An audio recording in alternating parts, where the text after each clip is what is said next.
Hello friends, this is Perla with Missionaries of God's Love in Tustin, California.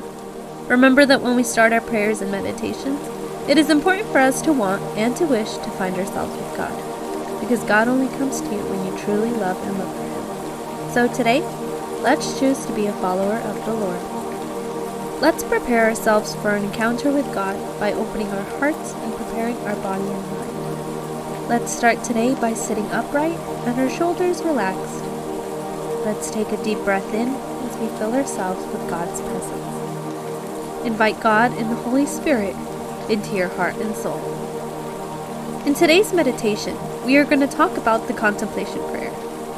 Many that have undertaken a path of spiritual growth in prayer and knowledge about God dream about reaching that level of prayer. The contemplation prayer. The contemplation prayer is where there are no more words anymore, only pure contemplation. You can see this prayer not with your physical eyes, but through the eyes of your soul, while you pray in total silence. And it makes you feel that warmth and presence of God every time your heart gets hooked and becomes one with God. You have a love together that is so deep and profound that it's like you melt into each other to become one.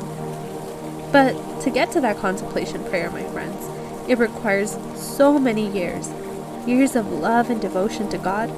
I mean, it is a real love where you spend hours with God every day and talking to Him daily for at least an hour. And many times within that prayer, you may not find any pleasure or satisfaction, and you may have to put in so much effort to listen and be present in the moment to be in the prayer with God. Without us taking notice, this is how God shapes us, through this kind of relationship and prayer. And it may be like this sometimes where your prayers feel dry and bland, but you must remain loyal to Him every single day. To reach the contemplation prayer with God, you must devote at least 1 hour of prayer daily. And I don't mean spreading out the hour throughout the day, like 10 minutes now, another 10 later, and then another 15. No. I mean 1 consecutive hour to give God the time to help transform us, so that we can have the opportunity to be reunited with Him. And I'm talking about the people that truly want to reach the contemplation prayer with Him. If you only want to establish unity with God and have a beautiful relationship, well, in that case you don't need to pray for the whole hour. 30 minutes is what that takes. But the most basic, my friends, is if you dedicate at least 10 to 15 minutes daily.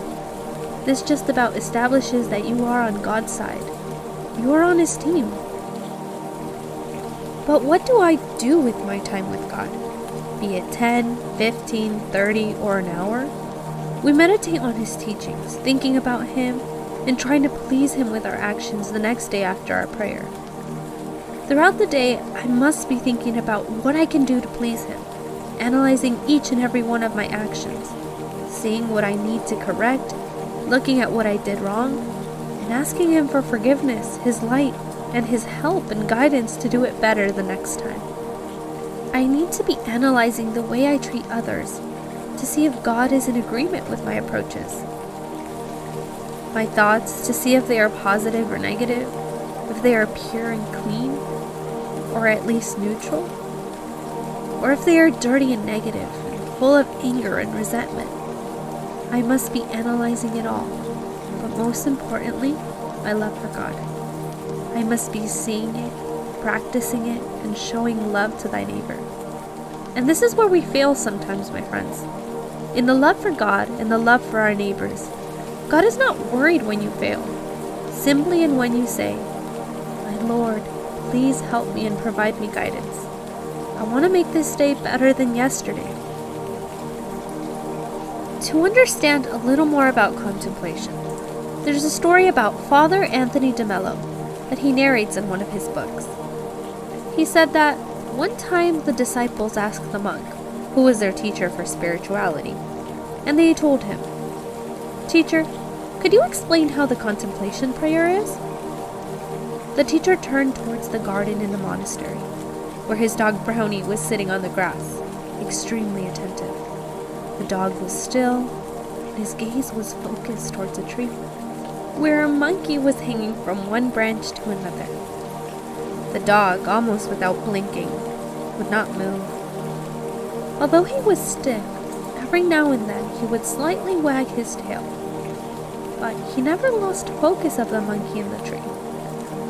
And then the teacher told them, "Do you see how brown he is? That is the closest image of contemplation that I have seen today." The book of Imitation of Christ also tells us about this theme, and it says, "There is great difference between the wisdom of an enlightened and devout man and the learning of a well-read and brilliant scholar. For the knowledge which flows down from divine sources is much nobler than that laboriously acquired by human industry." Many wish to find contemplation, but they don't attempt to exercise all the things that it requires. One great hindrance is that many try to focus on only the exterior and sensible things. They neglect true mortification and fully turning themselves into God.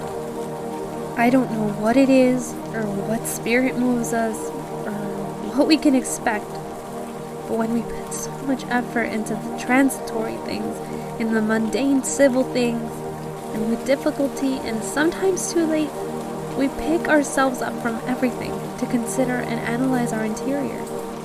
There is a beautiful teaching here, my friends. You cannot reach a life of contemplation if you are only worried about exterior, mundane things, and if you don't dedicate time to God, or if you don't dedicate your attention to things about God. This is an invitation, my friends, to have a more intimate relationship with God. But one must do their part. Let's meditate, my friends. How much am I, or how much do I feel I am, advancing in my life with prayer? How much time, if any, am I dedicating to God for prayer every day? Now, take the time you need for prayer and tell Him, "Speak, Lord, for your servant is listening."